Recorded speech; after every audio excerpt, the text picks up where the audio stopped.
blow it in the playoffs. Hello, everyone, and welcome back to the Puckin' Leafs podcast. I'm Joe Choffs with Coach Frank.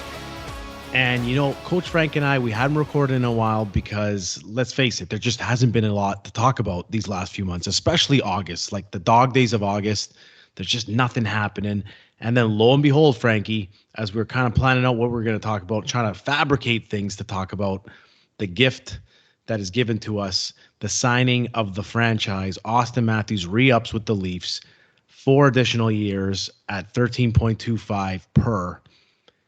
What was your reaction when you heard the deal, and what was your first emotion that ran through your head when you heard that he had re-signed? Well, it's not every day where you get 2 Auston signing on the same day. Austin Watson signed a professional tryout with the Tampa Bay Lightning. So when you say Auston signs, you got to be a little bit more, detailed there, right? But let's talk about the Matthews ones. I think that's what everybody wants to know. Like everybody, I was on Twitter. I was working, and I saw it pop up on my screen. Not Twitter, Frank. X. I'm calling it Twitter. That's like the Skydome Rogers Center. Yeah, everybody still calls it Skydome. Yeah, so, got it. So when it came on X, I checked if it was a real legit handle, because people have no lives these days and trying to copy other people. So it was legit. And then I thought, I hope this guy didn't get hacked. That was my first impression.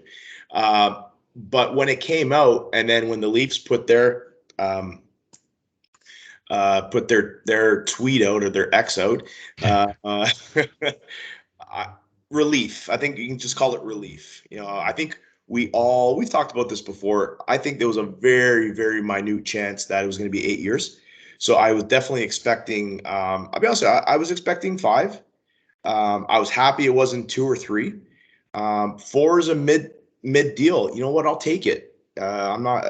You take what you get at this point. So I'm just relieved because it happened now, as you mentioned, in the dog day of August, and not into September at training camp, where the media is going to be all around him with microphones in his face and everything like that. So that's let's just call it relief. I would agree. That was the first emotion that I felt, just because, and I had heard about instances. Nathan MacKinnon was one where it got into, I think, right before training camp, he had signed. David Pastrnak went all the way till March last year, and then he was signed. So we had heard about players that had gone into the last year of their contract and, waited it out. I just think I wouldn't like that scenario for the Leafs. In this market, I don't think that works, and it'd be a huge distraction. So I'm glad it's done well before training camp, and relief was the best way to describe that. But I get a sense from the Leaf fans that I've spoken to, and in Leafs Nation, and even myself, I'll admittedly say this, there's a little bit of frustration after that has set in, because you look around the league and all of these star players have signed 7-8 year deals with their teams. And it's like, why does Auston Matthews have to be the one guy who's going to just try to maximize his earning potential every 4 or 5 years? I can't sit here and say that I disagree. Like, being a Leaf fan, you'd want him to be here for 8 years. Who doesn't? Right? Especially locking in at a term that let's put it this way. In my opinion, I think he left money on the table. We'll get into it. Of course he did, Frank. Yeah. But what I'm still saying got to be the highest paid player. He's the highest paid player in the league now. For now. So he got that, and he got the short term that he wanted. So it's like, come on. I think if he would have signed, let me ask you a question. I'll answer your question with a question. Do you feel better at a 4-year, $13.25 million, or a 8-year at, say, again, we don't know what the cap's going to be like. So let's just say 8 years at 16.5 or 17 million. Why does it have to be that long? Why can't it be? That would be a $4 million or so jump from the next highest paid player who just signed for 8 years. I don't disagree with, I disagree with that. Why can't it be 8 years for 14 million? You're still, well, now we're playing NHL on PlayStation. We can exactly, but that's my point. Is that?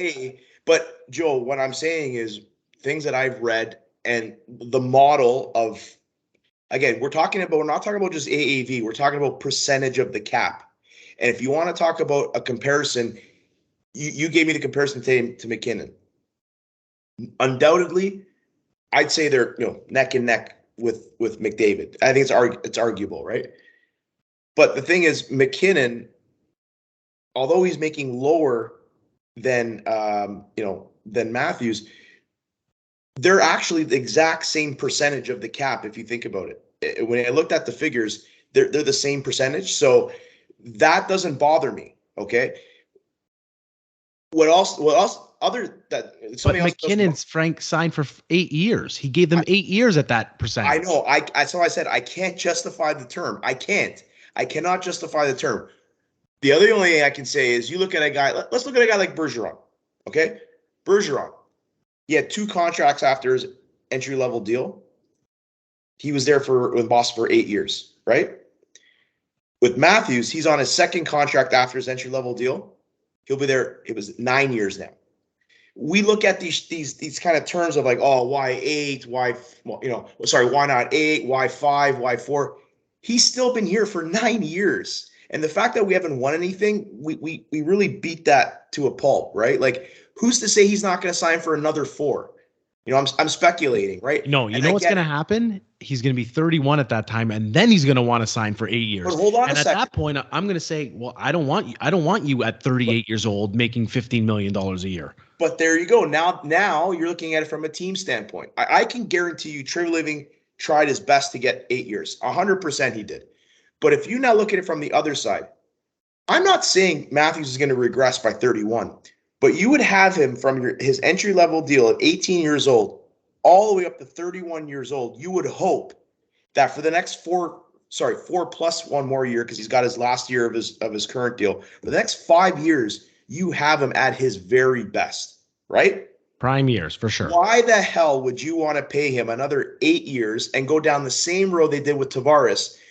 It's because we're sitting here in the last 2 years of his deal saying, holy shit, that $11 million looks awful. Right? Because my fear, Frank, is that at 31, he's going to want to sign for more money and more term at that point. Well, you cross that bridge. I know it's a moot point, right? At this point. Yes, I get it. It's a good day. Don't get me wrong. It's a great day. Yes, because I'm good that you and I are going back and forth on this, because I don't agree, but it's a great day. Don't get me wrong. The best player that this franchise has ever had. Just extended him for another 4 years, so we have him for additional 5 years. We don't have to talk about this all season because that would be terrible in this market. But it's like, why our guy? Why does our guy have to be the guy to go down this route?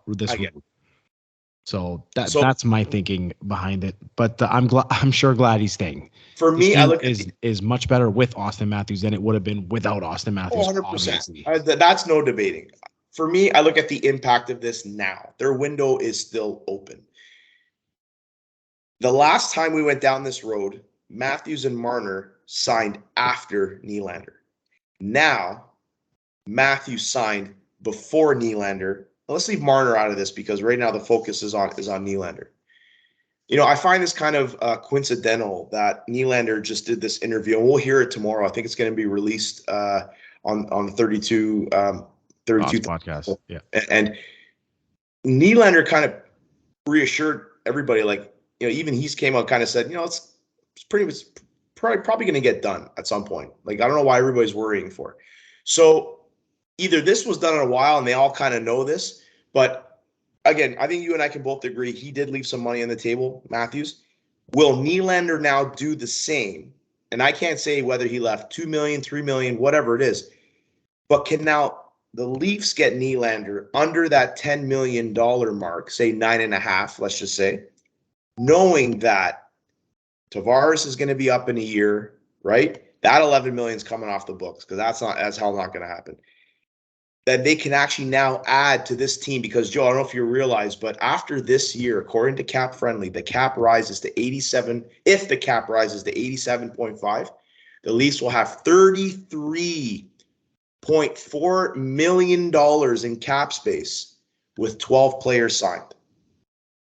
Who wouldn't want to play in Toronto with that much cap space signed, right?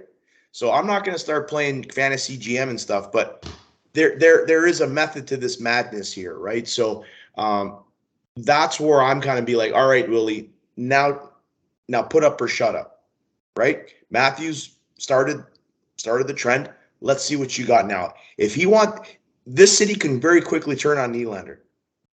If he wants 10 and a half, right? Where do you think the city's gonna align with? Hey, Matthews did it. Why can't you? So I think this puts a little bit more pressure on Nylander to be like, okay, maybe that 9.5 isn't looking that bad now, right? Or that 9 or whatever that figure is going to be.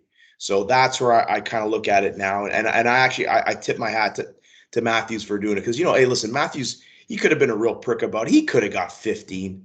He could have. On the open market, he could have got 16. You know what I mean? It would have been So, teams lined up. The guy showed that he want to be here. I think he's going to be the next captain. So, I think it's an A+ for the player, and I think it's like a B+ for the team. That's fair. I can rate it. Yeah. Okay. I'm glad you brought up Nylander, because Nylander was going to be one of those guys that we were going to talk about before this news happened. Mm-hmm. And I was of the thinking that Auston Matthews, what he signed for, would decide the fate of William Nylander. What I meant by that is, if Auston took every dime that he could get, then Willie's going to turn around and be like, well, if he's getting that and he didn't take a discount, then I want this. And that would have been out of the Leafs price range, and then they'd be forced to either trade him or use him as an own rental. Because the AAV is lower, and it is lower because he could have got way more, hopefully that shows Willie like, hey, I could have got more. I didn't. I kept it low. Now you kind of do the same and you fall in line. And if Willie wants to sign for 4 years, I know Willie's a couple of years older than Auston, I believe. So, if he signs for 4 or 5 years, he's in the early 30s as well. I don't know how much of a long-term deal I'd like to sign Willie to be honest. Even though I'm a huge Nylander fan. Yep. But if you can get his next contract to take him to like 32, 33, I think that's a win for you. And to keep it in that, listen, Aho signed for 9.8. He's not a centerman. He doesn't play like Aho. He's in that 9 to 9.5 region for me. And if they can get him on like a 5-6 year deal for that price, I think that's a win for the team and the player. So hopefully they're able to do that. And by all accounts, Willie loves being a Leaf. He's so nonchalant. He's perfect for this market. Nothing seems to faze this guy, which works amazing here.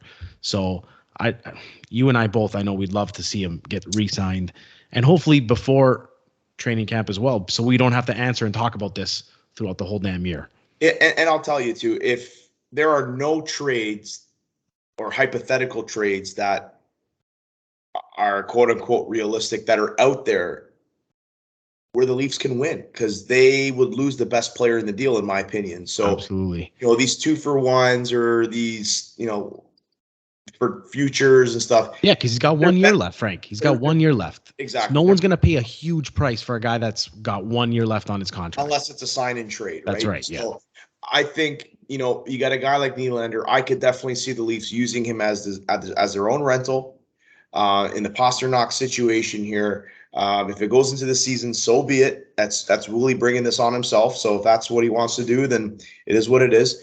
But I'm also inclined to take in that money, and the free agent crop is not a bad one next year either. So if worse comes to worse, I know you say, oh my God, you can't lose him for nothing, but you are in a Stanley Cup race.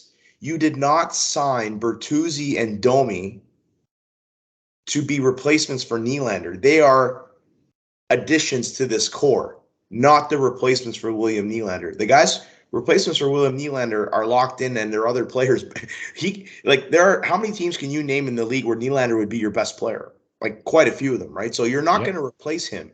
So that's why I'm saying to myself, he's not going to be dealt. He won't be dealt at the deadline. This team is going for it. And I still don't think they're done. I still think there's a defenseman move to be made here, but I just don't think like Treliving's coming in to say, hey, you know what? You want to walk, or I'm going to deal you. He's not going to deal him. I really don't think he will. And I think, I honestly think this Matthews deal has now put a little bit pressure on Nylander to take that 9.5. I've never heard of any reports of how far apart they are. I've never really heard figures. I've heard maybe like 8.5. But I think, there's got to be a way. Are you really going to lose this guy for? Let's be realistic. Are you going to lose this guy for $500,000? No. If he's asking nine And and a half, on and the he's really same, being at like 9, like yeah, in the same token, 8.5. for him, you love being in Toronto. Are you really going to go somewhere else for an extra 500,000 to $1 million when when you play for the Leafs, you get endorsements, you get you make money in other avenues because you play for the Leafs, which I'm sure he'd be able to make up that money if he took a little bit of a discount. So it makes too much sense for him and for the team to get a deal done here. Here's what the only thing that like kind of scares me a bit is it's not really what his value is on the open market that concerns me, is what his perceived value on the team kind of, makes me a little uneasy. Because if you look at them right now, if Matthews making 11, Marner's making just under that 11 mark, and Nylander's at what, 6'8", 6'9"? 6'9", yeah. That's a $5-6 million, almost $6 million difference. But now Matthews bumped up to 13. Nylander's at 6. If he goes to 9 or 10, he's now closed that gap. That's why I'm thinking, even now with that perceived worth to the Leafs, I think they can get something done. Indeed. All right, buddy. I know that was a short one, but big news in Leafland. Great news for the franchise. I'm sorry I was a little bit of a Debbie Downer this evening, but that's good, healthy. It was just I felt that there were more than a few people that I spoke to had the same issue with the signing, and it's not a huge issue. Obviously, you would have liked to sign him for 8 years, but you're glad that it's done. But it is a little annoying. It's a little bit of an annoyance. Let's put it that way. Well, don't have to be annoyed anymore, Joe. I don't want to hear anybody talk about the cap in 28, 29. Nothing like that. We got him for the next 5 years, and that's all that matters. So we also don't have to hear about people saying, "Oh yeah, he's gonna be in Arizona next year." Oh yeah, Arizona with the team that plays in the College Stadium with 5,000 seats. Sure, he was never going there ever. Don't have to hear about him possibly going to LA. So for 5 years, we get a little bit of peace and quiet, which is great. And for all the Hab fans, the Oiler fans, the Senators fans, and any other fan base that thought he was going, this is for you. And there's no better way that we can end this segment. So let's get on out of here. And, training camp's just around the corner. We'll be right back at it before you know it. Thanks, everyone, for tuning in. Auston Matthews staying in Toronto for another 4 years. 5, including this year coming up. Have a good one, everybody.